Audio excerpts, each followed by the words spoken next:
नमस्कार मंडळी, पुन्हा एकदा आपल्या नवीन एका व्हिडिओमध्ये आपल्या यश अँड मॉम रेसिपी चॅनलमध्ये तुम्हा सगळ्यांचं खूप खूप मनापासून स्वागत करते. तर हो, तुम्ही थंबनेलला पाहिलं अगदी बरोबर आहे. तर आज आपण बीटमध्ये रवा मिक्स करून खूप मस्त अगदी भन्नाट चवीची रेसिपी तयार करतो आहे. बनवायला म्हणाल तर अतिशय साधी सोपी रेसिपी आहे. अगदी लहान मुलांपासून मोठ्यांपासून प्रौढांपर्यंत सर्वांना आवडेल अशी जबरदस्त रेसिपी आहे. तर ही रेसिपी तुम्ही कधी पहिलं बनवली आहे का? ते मला नक्की कमेंट करून सांगा. आणि शिवाय पहा, बीटसुद्धा बऱ्याच वेळा मुलं खात नाहीत आणि मग असे पदार्थ आपण मुलांच्या पोटामध्ये कसं ना कसं घालायचा प्रयत्न हा नेहमी एका आईचा चाललेला असतो. तर तसंच पहा, आज आपण बीटाचा मस्त असा एक पौष्टिक पदार्थ बनवतो आहे, जो सर्वांना अगदी तुम्ही कुणालाही खाऊ घाला, ते पुन्हा तुमच्याकडून खायला मागतील. इतकं हट्टाने मागून खातील एवढं जबरदस्त रेसिपी आहे. चला रेसिपीला सुरुवात करूयात. तर पहा, इथे मी बीट घेतलेलं आहे. आता ह्या बीटाची ना आपण वरची साल काढून टाकली आहे पहा. आणि नंतर या पद्धतीनं हे बीट असं कट करून घ्यायचं आहे. तर अशा पद्धतीनं मी इथे अर्धं बीट तर कट करून घेतलं आहे. आता मी इथे एकच बीट वापरणार आहे. जर जास्त क्वांटिटीमध्ये बनवायचं असेल तर तुम्ही इथे जास्त बीट वापरू शकता, जेणेकरून 2-3 बीट वापरले तरीही चालेल. तर आता मी इथे 2 ते 3 जणांसाठी बनवते आहे. म्हणजे लहान माझा यश आहे, तो किती खाणार? 1-2 खाईल आणि सोबतच आमच्या दोघांसाठी असं मी एका बीटचं बनवते तिघांसाठी. तर जास्त क्वांटिटी बनवायची असेल, जास्त माणसांसाठी, तुम्ही इथे थोडी क्वांटिटी वाढवू शकता. तर बीट कट करून घेतलं बघा. कट करत असताना अर्धं कट केल्यानंतर इथे सुरीची धारच गेली माझी. मग आता मी नेहमी आहे ना याच्यावरती आहे ना मी सुरीला ना धार लावत असते.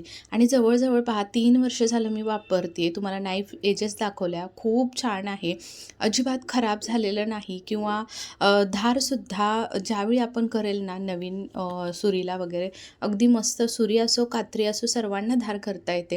आता 3 वर्ष झाले वापरते आणि आपल्या घरामध्ये बऱ्याच वेळा आपल्याला बाहेर जाता येत नाही, मग सुरी तर असते, पण मग नंतर म्हणजे तिचं धार गेली की आपल्याला खूप टेन्शन येतं की आता कधी जाऊन बाबा लावून आणायची, हे ते आणायलासुद्धा तेवढा जाऊन वेळ नसतो. मग असं हे प्रोडक्ट घरी असेल ना तर खूप मस्त आहे, लगेचच आपण करू शकतो. 3 वर्ष झाले मी वापरते, पण अगदी मस्त आहे प्रोडक्ट बघा. आणि 200 रुपयाच्या आतमध्ये. तर तुम्हीसुद्धा मागवू शकता. मी डिस्क्रिप्शनमध्ये त्याची लिंक देऊन ठेवते, प्रोडक्टसुद्धा टॅग करते. चला आता इथे पहा, आपण मिक्सरच्या भांड्यामध्ये बीट घालून घेतलं. आता बीट घालून घेतल्यानंतर पहा, त्याच्यामध्ये आपल्याला रवासुद्धा घालून घ्यायचा आहे. रवा घालून घेतला आणि सोबतच त्याच्यामध्ये 1 वाटी रवा घातल्यानंतर, बारीक मोठा कोणताही वापरू शकता, अर्धी वाटी दही वापरलं आहे आणि 1 वाटी पाणी घातलं आहे. आता पहा, इथे मी पाणी थोडं जास्त वाटत होतं, म्हणजे मिक्सरचं भांडं छोटं झालं आणि साहित्य जास्त झालं, असं झालं. मग मी काय केलं, थोडंसं चमच्याने हलवून व्यवस्थित मिक्स करून घेतलं आणि नंतर छान गरागर फिरवून घेतलं.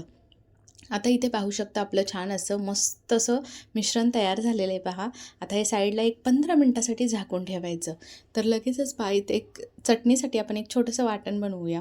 तर इथे खोबरं कट करून घेतलं, ओलं खोबरं घेतलं आहे, आलं, लसूण, मिरची, त्याच्यानंतर त्याच्यामध्ये डाळवं घातलं आहे पहा 2 चमचे. पाणी घालून असं मस्त वाटून घेतलेलं आहे, अगदी बारीक वाटून घेतलं आहे. आता पहा, हे आपल्याला ही चटणी वाटून घेतलेली काढून घ्यायची आहे पहा. आणि एक छान असा याला तडका करूया, अजून छान खमंग लागते. तडका करण्यासाठी तेल गरम करून घेतलं, त्याच्यामध्ये मोहरी घातली, हिंग घातला आणि लगेचच कढीपत्त्याची पानं घालायची. आणि हा तडका चर्र करून तडका बसला पाहिजे, असा तडका या चटणीवरती घालून घ्यायचा. जेव्हा असा आवाज येईल आणि असा चर्र करून तडका बसेल की नाही, त्यावेळी बघा खमंग लागते चटणी खायला. चवीनुसार मीठ घालून घ्यायचं आणि छान मिक्स करून घ्यायचं. इथे आपली चटणीसुद्धा खाण्यासाठी तयार झालेली आहे. आता ही चटणी आपण साईडला ठेवून देऊयात आणि पुढची प्रोसेस करायला घेऊया. त्या अगोदर मी तुम्हाला इथे चटणी दाखवते, अगदी जवळून दाखवते पहा. याच्यामध्ये जर तुम्हाला थोडीशी हळद पावडर घालायची असेल तर तुम्ही घालू शकता, पण खूप वेळा मी हळद पावडर घालूनच करत असते. मग ह्यावेळी म्हटलं चला थोडीशी पांढरी आपण चटणी बाहेर जशी भेटते त्या पद्धतीनंच करून घेऊया. याच्यामध्ये तुम्हाला जर दही घालायचं असेल ना चटणीमध्ये, तर आवर्जून घालू शकता बरं का, खूप छान चव येते. आता पहा, साईडला चटणी ठेवून दिली, लगेच बॅटर घेतलं. बॅटरमध्ये पहा 15 मिनटं झालेली होती. मीठ घालून घेतलं आणि पाव चमचा सोडा घालून घेतला. आता आपण इन्स्टंट करतो आहे, जर तुम्हाला इथे सोडा घालायचं नसेल तर हे बॅटर एक 2 तासासाठी तुम्ही आहे ना असंच झाकून ठेवायचं, म्हणजे अगदी छान जाळी सुटते बरं का. तर इथे सोडा घालून घेतला, अगदी छान व्यवस्थित मिश्रण फेटून घेतलं. लगेच इथे पॅन ठेवून घेतला, तेल लावून घेतलं थोडंसं ब्रशनी आणि आता हे बॅटर आपल्याला त्याच्यावरती घालून घ्यायचं आहे. आता कसं घालायचं ते तुम्हाला दाखवते. तर एक पळी बॅटर घेतले, कन्सिस्टन्सी पाहू शकता. अगदी आपलं 1 वाटी पाणी घातलेलं ते योग्य आहे. त्याच्या अलावा आपण एक्स्ट्रा काही घातलेलं नाही आहे, हे लक्षात असू दे. तर लगेच बॅटर घालून घ्यायचं, जास्त पांगायचं नाही. जेवढं पळीमध्ये आहे ना तितकंच अगदी हलक्या हातानं वरच्यावर आहे ना थोडंसं स्प्रेड करायचं. इथे पहा मस्त अशी जाळी सुटते. अगदी होलं बघा किती छान सुटलेली आहे, त्याला जाळी बघा मस्त अशी सुटलेली आहे. तर मध्यम गॅसवरती की नाही आपल्याला भाजून घ्यायचं आहे. जास्त हाय फ्लेमवरती जर तुम्ही भाजलं की नाही तर खालनं पटकन कलर येईल पहा आणि मग दिसायलासुद्धा ते तितकंसं काही खास वाटणार नाही, मग करपल्यासारखं दिसेल. तर असाच कलर पाहिजे असेल ना तर मीडियम फ्लेमवरती दोन्ही बाजूनी आलटपलट करून छान असं भाजून घ्यायचं. अगदी मऊ लुसलुशीत हे डोसे तयार होतात. आंबोळी म्हणा, डोसे म्हणा. आता इथे दुसरासुद्धा या पद्धतीनंच घालून घेतला. तेल थोडंसं टाकायचं किंवा स्प्रेड करायचं आणि लगेच दुसरा डोसासुद्धा बघा काय जाळी सुटते. बघूनच असं वाटतं की वाह! काय पटकन गरमागरम काढल्या काढल्या खायला बसावं, एवढं जबरदस्त ह्याची टेस्टसुद्धा आहे आणि समजतसुद्धा नाही बरं का ह्याच्यामध्ये आपण बीट घातलेलं आहे ते.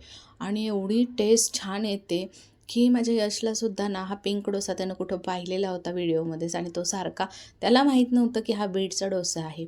पण पिंक डोसा पाहिजे म्हणून मागं लागलेला. मग म्हटलं चला आज हा बीटचा डोसा आपण असा बनवूया. असं पण तो बीट काही खात नाही. तर म्हटलं असं पण त्याच्या पोटामध्ये गेलं तर पाहिजे. मग म्हटलं चला. तर असं ना त्यानं 3-4 बघा डोसे खाल्ले. चहाबरोबरसुद्धा एवढं भारी लागत होतं आणि खायलासुद्धा असं की नाही चटणीबरोबर लय मस्त लागत होतं. तर तुम्हीसुद्धा हा मुलांना, मोठ्यांना, प्रौढांना सर्वांना मऊ लुसलुशीत हा बीटाचा डोसा बनवून घाला. बीट आता भरपूर मार्केटमध्ये आहे आणि थंडीचे दिवससुद्धा चालू आहेत. असं तोंडाला असं सारखं काहीतरी खायची सवय, चट्टर-पट्टर खायचं असं वाटत असतं.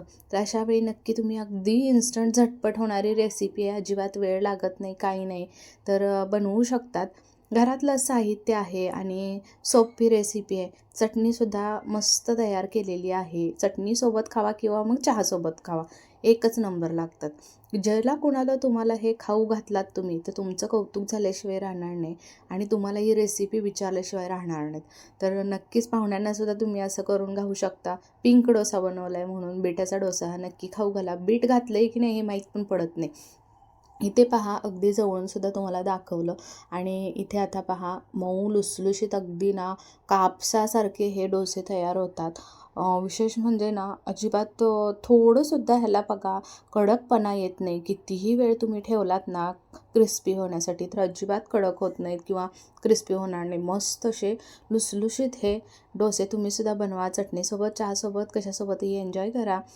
संध्याकाळच्या सुद्धा हलक्या भुकेसाठी मधल्या वेळी खाऊ शकतात. तर कशी वाटली रेसिपी नक्की कमेंट करून सांगा. आवडली असेल तर लाईक, शेअर, कमेंट.